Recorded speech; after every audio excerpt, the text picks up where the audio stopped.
Bem-vindos, pessoal. Muito obrigada por estarem conosco. Eu sou Lena Petrova, com um novo episódio do podcast Assuntos Mundiais em Contexto. Hoje estou muito animada por receber Vijay Prashad. Vijay é historiador, jornalista e diretor executivo do Instituto Tricontinental de Pesquisa Social. Vou deixar o link abaixo a uma quantidade enorme de informações muito boas no site deles. Vijay, seja bem-vindo ao programa e muito obrigada por dedicar seu tempo. É uma alegria estar com vocês. Muito obrigado.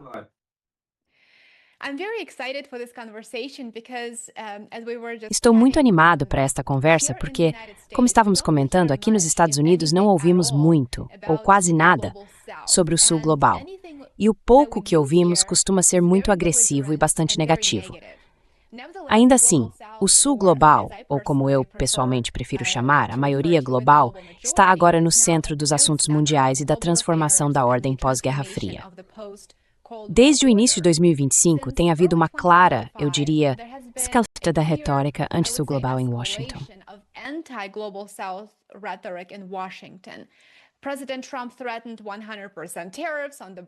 O presidente Trump ameaçou impor tarifas de 100% sobre as nações do BRICS e, em seguida, aplicou tarifas adicionais a muitos países, incluindo uma tarifa extra de 25% sobre a Índia.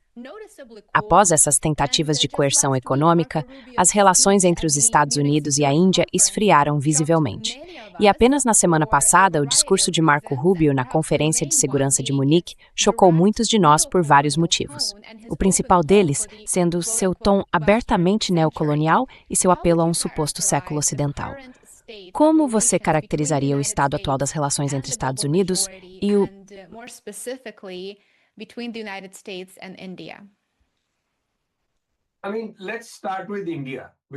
Quero dizer, vamos começar pela Índia, porque acho que assim podemos seguir em frente. É um bom ponto de partida, porque a Índia, antes de tudo, é o país mais populoso do mundo. A Índia faz parte da dinâmica de crescimento asiática. Sabe, o centro de gravidade da economia mundial realmente se deslocou para a Ásia. É a China, é o Vietnã, Bangladesh, Indonésia, Índia. Esses países estão crescendo muito mais rápido do que os países do Atlântico Norte, que costumavam ser centro da economia global. Os mercados nessas regiões estão crescendo, a produção está aumentando e as taxas de produtividade aumentam esse salário por.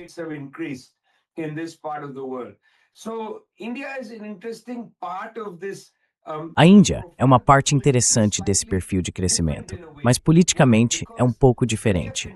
Por quê? Porque a Índia continua a ter relações hostis com seus dois vizinhos, Paquistão e China. Como consequência, a Índia decidiu, de forma um tanto curiosa, que preferiria se aliar aos Estados Unidos. Cerca de 10 anos atrás, a Índia estava muito entusiasmada com a agenda Indo-Pacífica do governo dos Estados Unidos. Quando Washington lançou a estratégia Indo-Pacífica, essencialmente para conter a ascensão da China, a Índia participou. Ela se juntou ao processo de segurança quadrilateral, o chamado Quad. A Índia foi um membro muito entusiasmado, entrou, se afastou e depois voltou a participar.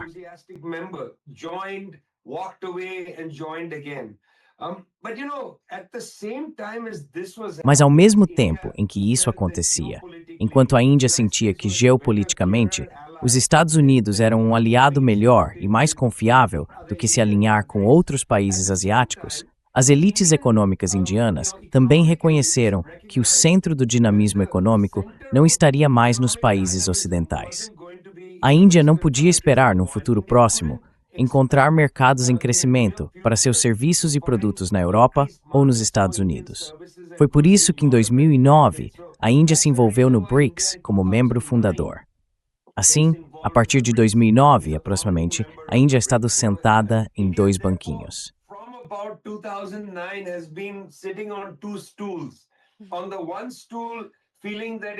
De um lado, a Índia sente que precisa manter-se próxima aos Estados Unidos por causa de sua realidade geopolítica, sua animosidade com o Paquistão e a China.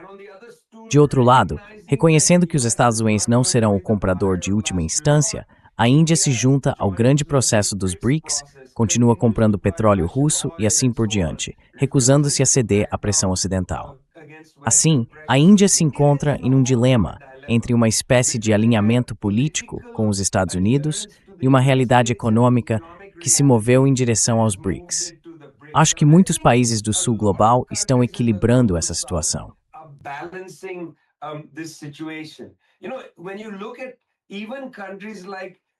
Sabe, quando você observa países como a Rússia e a China, eles também estão tentando equilibrar a ascensão de uma nova realidade econômica no mundo com uma mistura de medo, hostilidade e a necessidade de satisfazer Washington, D.C. A Rússia pode estar em um grande conflito na Ucrânia, sim, claro, mas ao mesmo tempo, há setores dentro do governo russo, não Sergei Lavrov, que assumiu uma posição pública contrária. Mas outros que estão tentando convencer Vladimir Putin a, dar ordens para parar de negociar fora do sistema do dólar e coisas do tipo.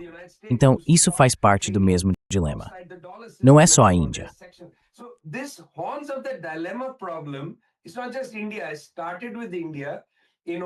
Comecei pela Índia para então poder dizer, bem, na Rússia há um debate sobre isso. Um grupo diz, vamos aceitar algumas das exigências dos Estados Unidos feitas em Genebra, continuar nos afastando da mesa de negociações. Lavrov tem dito, não vamos ceder nessas questões, um novo mundo está nascendo. Mas há um grupo, até mesmo na China, que diz, veja, não vamos ter hostilidade com os Estados Unidos, vamos fazer as pazes com eles, tentar equilibrar todas as contradições. Isso não é possível. Eles estão em uma situação sem saída. O Sul Global está, de certa forma, esperando para se afirmar, mas a confiança para fazer isso ainda não existe.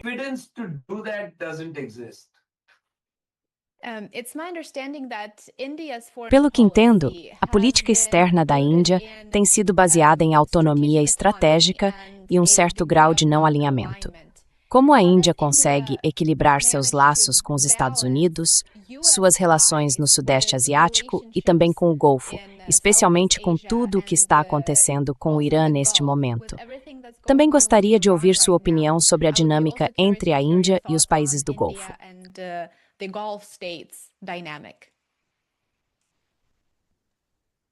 Sim, então a Índia é uma importadora líquida de energia. E você sabe, no mundo moderno, se alguém está analisando a autonomia estratégica de um país, a primeira coisa a observar é de onde ele obtém sua energia. Porque de onde você importa sua energia vai limitar sua capacidade de ter uma política externa independente. Entende? Se você adota posições de política externa que irritam aqueles de quem você compra energia, eles vão cortar seu fornecimento. Então a Índia, nesse sentido, também está em um dilema. De um lado, depende da energia do Golfo, muito petróleo e gás natural vem de lá. Do outro lado, este governo indiano em particular é forte anti-Israel.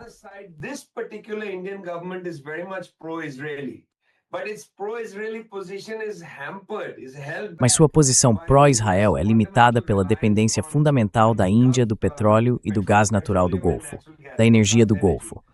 Da mesma forma, este governo em particular é muito pró-americano, muito pró-Estados Unidos.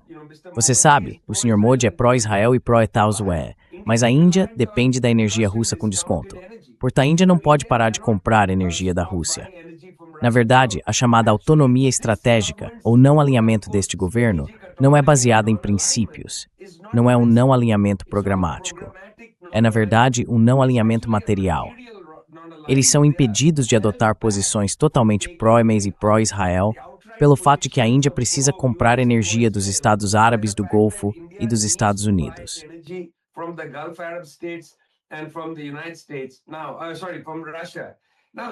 Agora, desculpe, certo, da Rússia. Isso é interessante. Existe uma alternativa a esses fornecedores de energia? Na verdade, não. O Irã é uma alternativa, mas a Índia e o Irã têm um problema. Por causa das sanções, eles não conseguem pagar. A Índia não pode pagar facilmente ao Irã pela energia. O Irã vinha vendendo energia para a Índia e recebendo o pagamento em rúpias indianas, mas há contas bancárias na Índia cheias de rúpias que pertencem aos iranianos. O Irã não sabe o que fazer com essas rúpias. Não consegue comprar bens indianos suficientes. Então há alguns problemas aí. As sanções realmente distorceram os acordos de energia na Ásia.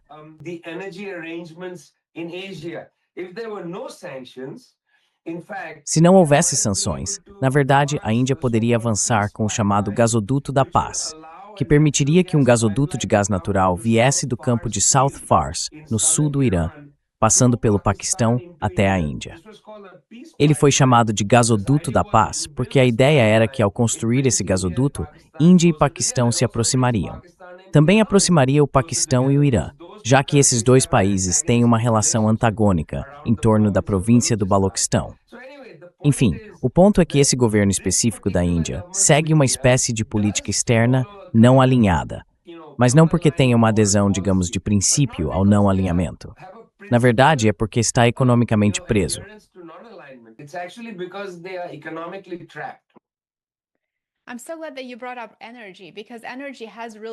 Fico muito feliz que você tenha mencionado a questão da energia, porque a energia realmente se tornou uma espécie de arma. Ela certamente faz parte da política econômica agora, em que a energia é usada como arma e como forma de pressão, como você mencionou.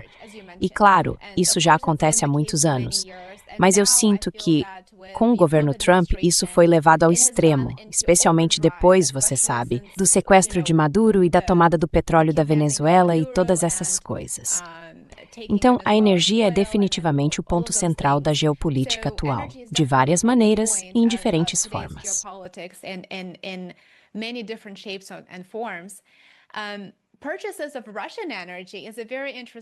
As compras de energia russa são um tema muito interessante, pois tem sido uma das principais questões entre o primeiro-ministro Modi e Trump.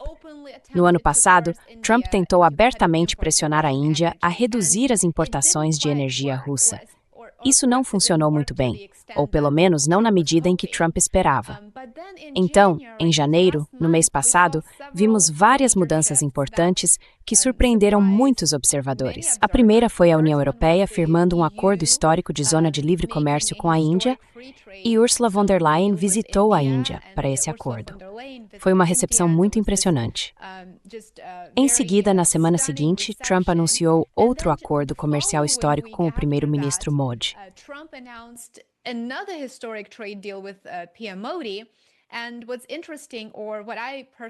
O que é interessante e o que eu pessoalmente achei muito surpreendente é que Trump removeu a tarifa adicional de 25% sobre a Índia, que ele havia imposto em 2025.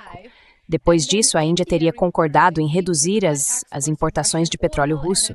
Também vi relatos sugerindo que a Índia pode, na verdade, substituir o petróleo russo pelo venezuelano.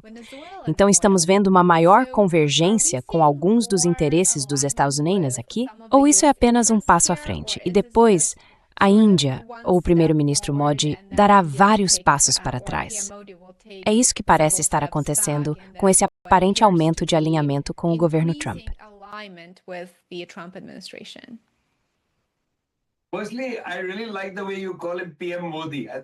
Primeiro, eu realmente gosto do jeito que você o chama de PM Modi. Acho isso hilário. É a primeira vez que ouço isso e vou adotar essa expressão. Veja, Trump é um mestre da mídia, porque há uma certa controvérsia em torno da descrição que ele fez da ligação telefônica com o PM Modi. Você sabe, o Sr. Modi disse que em sua conversa com Donald Trump, ele mencionou que em algum momento no futuro, a Índia poderia considerar cortar o petróleo russo. Foi uma declaração vaga. Provavelmente Modi só queria tirar o assunto da mesa. Trump, por outro lado, relatou que Modi lhe disse que iria cortar o petróleo russo. Então há uma certa controvérsia sobre quem disse o que a quem e como.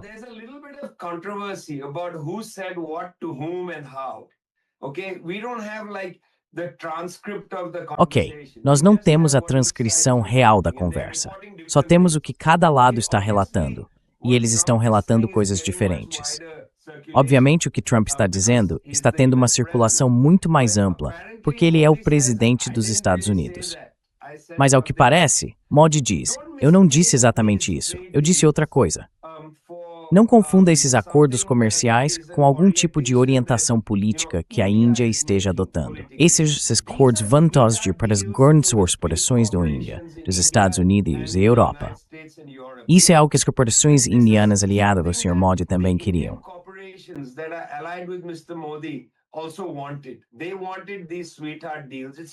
Eles queriam esses acordos vantajosos. Não é apenas a Boeing, a Amazon, o Walmart e assim por diante que vão se beneficiar. Também são empresas na Índia, a Motherson, por exemplo. Todos estão envolvidos nisso. A indústria de pedras preciosas e joias e a corporação do amigo próximo do Sr. Modi, Gautam Adani, também vão se beneficiar. Na verdade, os perdedores nesses acordos, especialmente se os acordos americanos realmente forem adiante, não são a Índia como um todo, mas os agricultores e trabalhadores indianos. Quero dizer, os produtores de leite, por exemplo. Se esse acordo for adiante, estima-se que os preços do leite caiam cerca de 15%.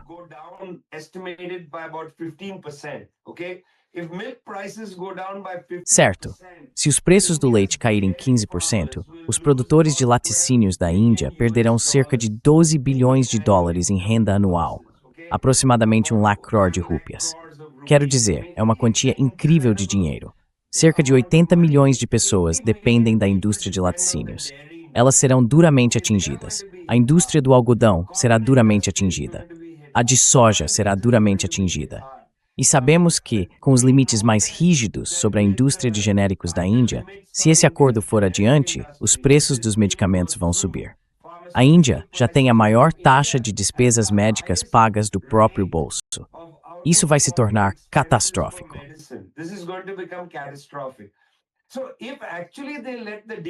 Então, se eles realmente deixarem o acordo seguir em frente, eles assinaram um papel. Se isso for adiante, se implementarem tudo isso, vai causar uma catástrofe econômica na Índia. Eu não sei se o Sr. Modi, ou o primeiro-ministro Modi, que é um mestre em vencer eleições, vai conseguir tolerar isso.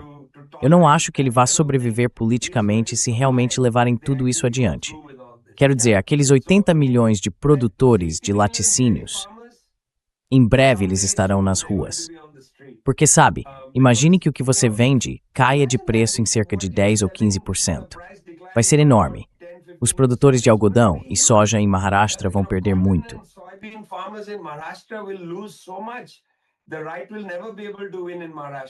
A direita nunca será capaz de vencer em Maharashtra.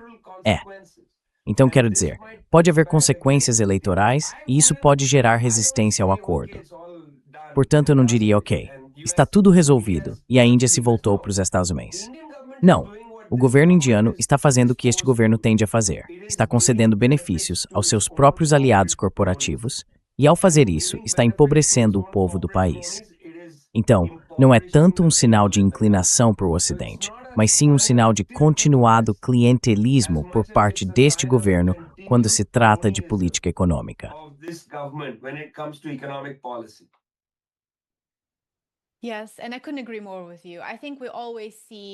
Sim, e eu não poderia concordar mais com você. Acho que sempre vemos as grandes corporações e os lobistas aqui, especialmente nos Estados Unidos, vencerem, certo? E então, é a pessoa comum que está apenas tentando pagar as contas médicas ou colocar tudo no cartão de crédito. Vemos uma porcentagem crescente de americanos comprando itens de necessidade diária com cartões de crédito, porque é o que precisam fazer agora, com o aumento dos preços, tarifas e tudo mais. Então, como você mencionou, são as corporações e uma pequena parcela da população que se beneficiam desses acordos.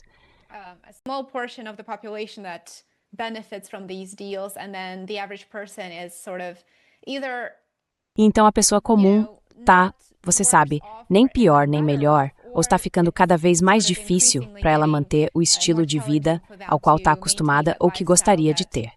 Então eu concordo totalmente com você, Vijay, e obrigado por destacar isso, porque esse é um dos pontos sobre os quais realmente não ouvimos falar nesses relatórios. Eles certamente não discutem isso em um nível tão detalhado. E parte dessas negociações, eu diria, envolve, é claro, a venda de armas. Isso é outra coisa que eu queria trazer à sua atenção e ouvir sua opinião, porque o complexo militar industrial é uma parte muito importante disso.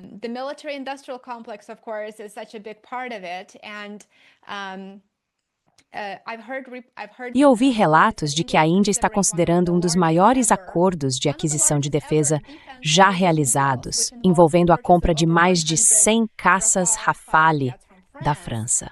O interessante é que, apenas para dar mais contexto aos nossos espectadores, o relatório do Instituto Internacional de Pesquisa para a Paz de Estocolmo, intitulado Tendências nas Transferências Internacionais de Armas, e publicado na primavera de 2025, destacou a competição entre a Rússia e a França pelo mercado de armamentos da Índia. E agora parece que essa compra planejada de mais de 100 jatos Rafale fará da França a principal fornecedora, superando a Rússia.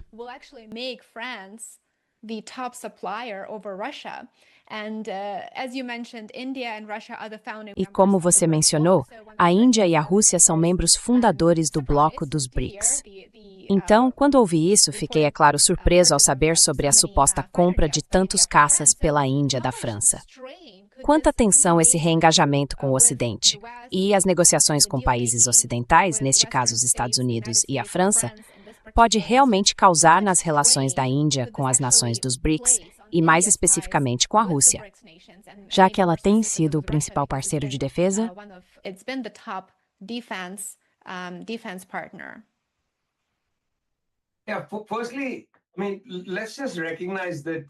Primeiro, vamos reconhecer que a escala das compras militares da Índia no exterior é insana. A Índia é um dos maiores importadores de armas do mundo. E não é um país em guerra. A Índia, sem estar em guerra, é a maior. Certo. Esse é o primeiro ponto. Loucura. Em segundo lugar, o Sr. Modi chegou ao poder sob o slogan Make in India, que significava que a Índia iria produzir, sabe, e não comprar do exterior. Toda a ideia do Make in India era focar na indústria pesada, incluindo a defesa, que a Índia seria autossuficiente em defesa. Certo, deixe-me dar alguns números. Em 2016, logo depois de Modi se tornar primeiro-ministro em 2014, a Índia importou 6 milhões de dólares em armas dos Estados Unidos.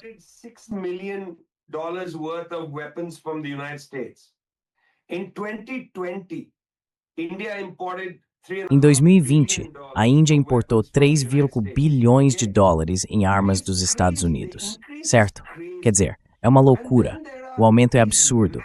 E ainda há essas compras enormes, sabe? Um acordo de 9 bilhões de dólares ao longo de alguns anos para mísseis antitanque Javelin. Onde a Índia vai usar esses mísseis antitanque? Vamos entrar em guerra contra o Paquistão em Punjab de novo? Acho que não. Da última vez que houve um conflito, foi um conflito aéreo, e tudo girou em torno da força dos sistemas de defesa aérea. Nem os caças indianos, nem os paquistaneses cruzaram a fronteira. Eles dispararam de seus próprios lados. Por quê? Porque os sistemas da UAW eram muito fortes. O quê?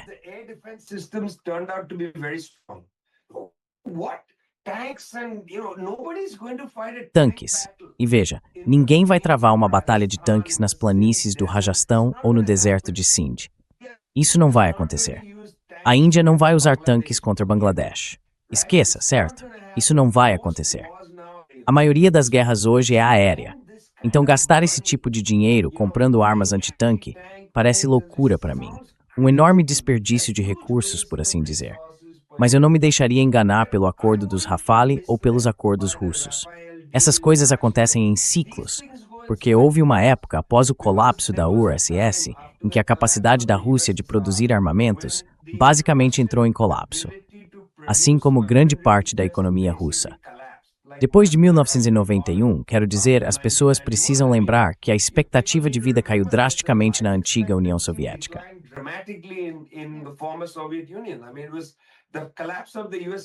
Quer dizer, o colapso da URSS foi uma catástrofe para o povo da União Soviética. E as vendas de armas caíram quase a zero. Então a Índia começou a comprar armas do Ocidente para compensar isso. Mas no momento em que a Rússia voltou a operar, a Índia pôde comprar materiais para modernizar o armamento produzido anteriormente pela Rússia ou pela União Soviética, e as compras da Índia junto à Rússia aumentaram. Essas coisas acontecem em ciclos. Eu não diria algo como, isso é uma mudança da Rússia para a França. O fato é que a Índia é voraz na compra de armas do exterior. Por quê? Eu não sei. Acho que é um enorme desperdício de recursos, sabe? Quer dizer, ok, talvez faça sentido comprar caças, talvez isso faça sentido porque protege suas fronteiras ou algo assim.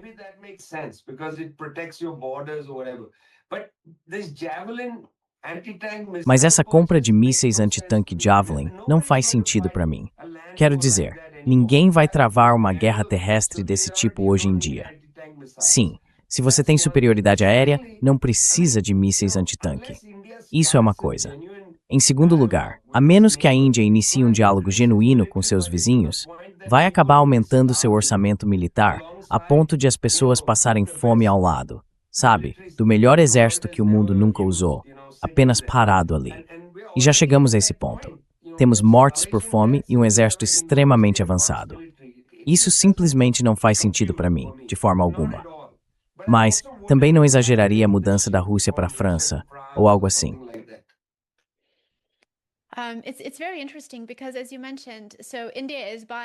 É muito interessante porque, como você mencionou, a Índia está comprando tantas armas e continua, eu acho, a reforçar sua. Bem, não sei se seria sua postura de dissuasão ou qual seria a terminologia adequada nesse caso. Mas há, sem dúvida, uma lacuna entre, como você disse, os agricultores que estão enfrentando dificuldades e os javelins e todo tipo de equipamento sendo adquiridos em uma escala enorme. Você acha que isso tem algo a ver com a ambição dos Estados Unidos de posicionar a Índia como a base de sua arquitetura de dissuasão no Indo-Pacífico, especialmente em relação à China?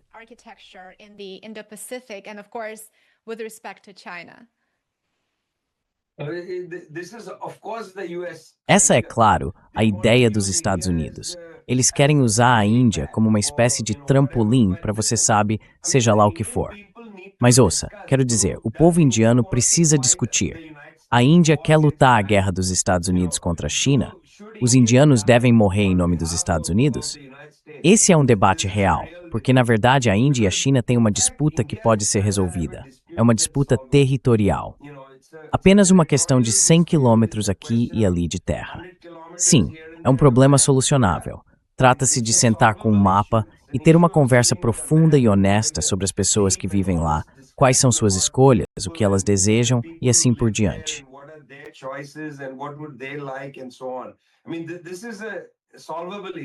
Quer dizer, isso é um problema solucionável. Você não tem duas civilizações antigas e importantes indo à guerra, cada uma com uma população de 1,5 bilhão, por pequenos pedaços de terra. Isso não faz sentido. É óbvio que se trata de algo muito maior. Da mesma forma, a República da Coreia e o Japão se tornaram, na prática, linhas de frente independentes da guerra dos Estados Unidos. Sabe, o Japão realmente tem tantos conflitos com a China que não consegue resolver? Acho que não. Penso que os problemas entre o Japão e a China são totalmente solucionáveis.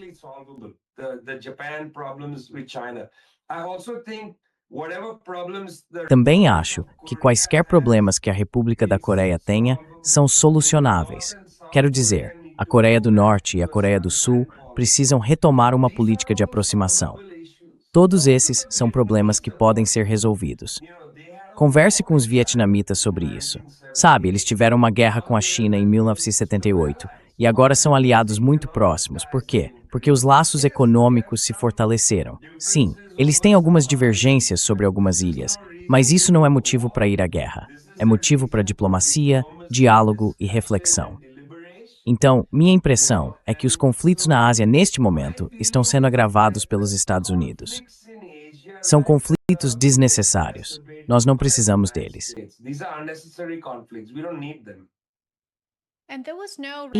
E não havia rivalidade entre a China e a Índia há 60 e 70 anos, tá certo?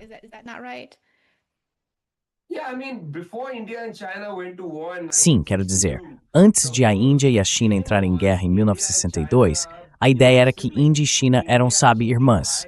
China bye bye. Esse era o slogan. Índia e China são irmãs, nações irmãs. Sim, esse era o slogan dos anos 1950. Esse slogan foi destruído na Guerra de 1962, novamente uma guerra por território que poderia ter sido negociado. Quero dizer, todas as fronteiras coloniais representam um desafio. Mesmo hoje, o Afeganistão e o Pakistan não resolveram sua fronteira. O Afeganistão diz que onde vivem os falantes de Pashto no Paquistão faz parte do Afeganistão.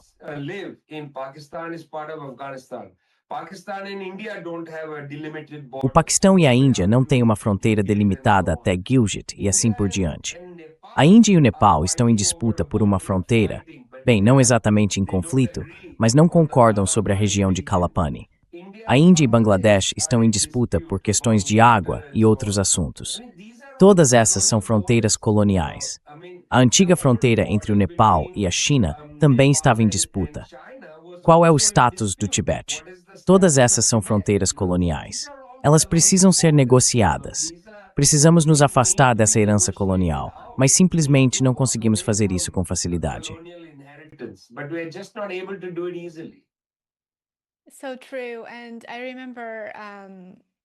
Tão verdade. Lembro que isso foi na época em que fiz uma disciplina sobre questões de segurança africana.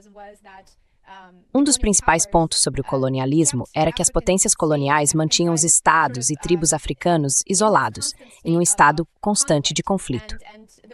A forma como desenharam e organizaram esses estados foi muito deliberada, porque precisavam de uma população diversa, pessoas que não conseguiam se entender por vários motivos, mas que só conseguiam conviver sob esse terceiro ator que as governava constantemente, explorava e as usava em benefício próprio.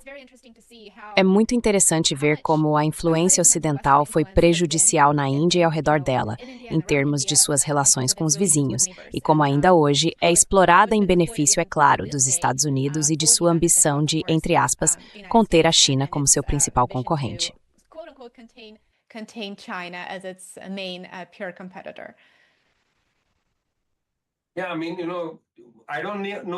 Quero dizer, sabe, eu não sei como os Estados Unidos vão lidar com isso. O país não tem força econômica para isso. Tem poder militar, mas não sei por quanto tempo isso vai durar, porque o poder militar depende da força econômica. Então acho que já é hora de o mundo chegar a um entendimento de desenvolvimento harmonioso e paz, em vez de guerra e austeridade. Ninguém quer guerra. Ninguém quer viver em austeridade. Queremos paz e desenvolvimento. E os Ocidentes precisam para isso. E we estudar no inimiento nos orgem.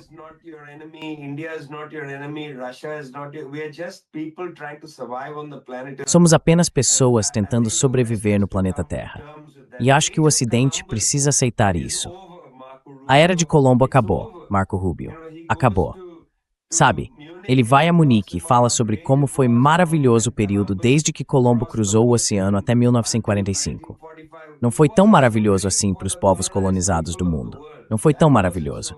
Também não foi tão maravilhoso para Cuba dos pais dele, que era um paraíso de gangsters racistas antes de 1959. A família dele saiu em 1956. Então vamos encarar o fato de que somos apenas pessoas tentando sobreviver. Por que você continua tentando nos intimidar para nos subordinar?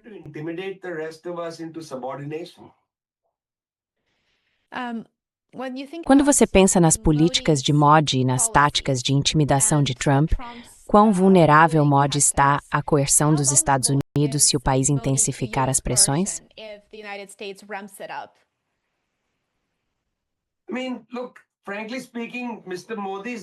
Quer dizer, veja, falando francamente, o limite do Sr. Modi é a fome entre os indianos. Sabe, nenhum governo na Índia, seja de direita ou de esquerda, pode tolerar um problema de fome em massa. Simplesmente não podem tolerar isso. Nem eleitoralmente, nem suponho até certo ponto moralmente. Certamente a esquerda não pode tolerar isso moralmente, mas eleitoralmente isso certamente geraria problemas. Então, nesse sentido, Modi tem um limite.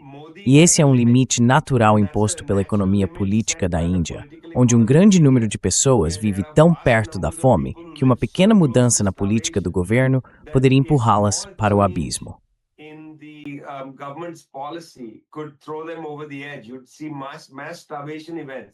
Você veria eventos de fome em massa, carestias e assim por diante. É isso que impede Modi de entregar o país por completo aos Estados Unidos. Simplesmente não dá para fazer isso. E é por isso que a Índia continuará sentada em dois banquinhos e será completamente pouco confiável para ambos. Pouco confiável para os Estados Unidos, pouco confiável para os BRICS. Até que chegue um ponto em que a Índia será forçada a fazer uma escolha. E quando for forçada a fazer essa escolha, a única escolha racional será ficar com o Sul Global. Essa é a única escolha racional. Mas vai levar algum tempo até que as elites indianas compreendam essa racionalidade.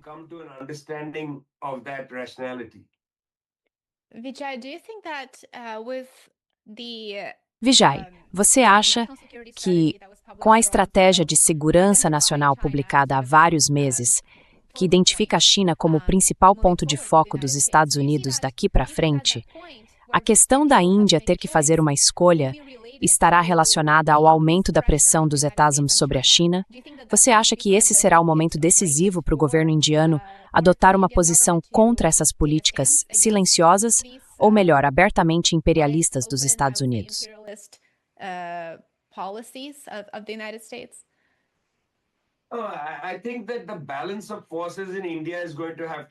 Acho que o equilíbrio de forças na Índia precisará mudar antes que algo significativo aconteça. No momento, a Índia está sendo esmagada entre uma grande maioria das elites governantes que estão fortemente à direita.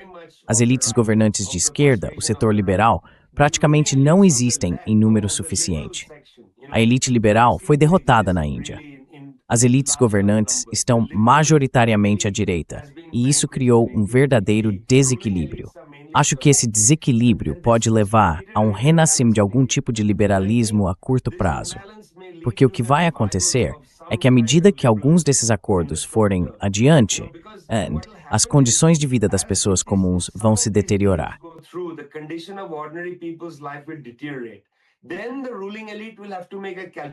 Então a elite dominante terá que fazer um cálculo. Você permite que centenas de milhões de pessoas venham e queimem sua casa, ou vai fazer algumas concessões a elas? Se for fazer concessões, isso representa o renascimento de uma ala liberal da elite. Sim, essa se tornará a ala liberal da elite. Eles vão entender que ou terão que matar muitas pessoas, ou elas vão incendiar sua casa. Então é preciso fazer concessões. Mas se você fizer concessões, de onde vai tirá-las? Você não vai conseguir esse espaço dos Estados Unidos. Eles não vão lhe dar esse espaço. Será necessário voltar-se para o sul global para obter a margem de manobra necessária para fazer essas concessões.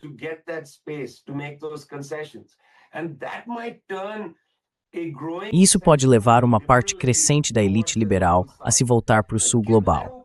Isso abre um enorme espaço para a atuação da esquerda. Sabe, há muito pouco espaço para a esquerda agir agora, porque as elites dominantes são decididamente de direita. Isso significa que as políticas são duras. Isso significa que a esquerda está defendendo o povo contra essa elite dominante severa. Mas se uma elite liberal assumir o poder, então a esquerda pode desempenhar um papel muito mais radical. Sabe, isso pode permitir que a elite liberal defenda algum bem-estar social. E a esquerda pode então começar a avançar uma agenda radical para mudar o equilíbrio de forças no país. É disso que a Índia precisa. A Índia não pode lidar com os dilemas que enfrenta, na minha opinião, enquanto a elite dominante estiver amplamente contaminada por uma agenda de direita.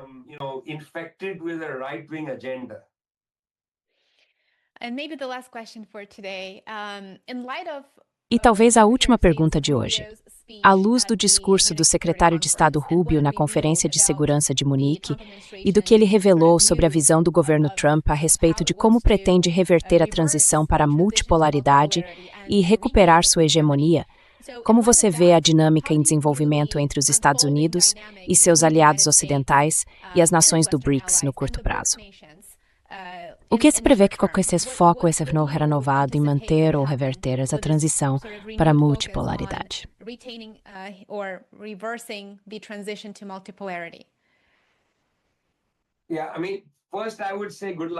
Sim, quero dizer, primeiro eu diria boa sorte com isso, porque sabe, esse movimento, bem, não tenho certeza se é realmente a multipolaridade que está crescendo.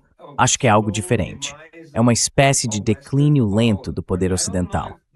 Mas não sei se o resultado, no fim das contas, será a multipolaridade. Acho que haverá mais adesão às instituições multilaterais. As Nações Unidas terão um papel maior e assim por diante. Haverá mais regionalismo. Acho que regionalismo é um termo mais preciso, porque não acho que os chineses ou qualquer outra pessoa queiram erguer um polo, sabe, um centro de poder.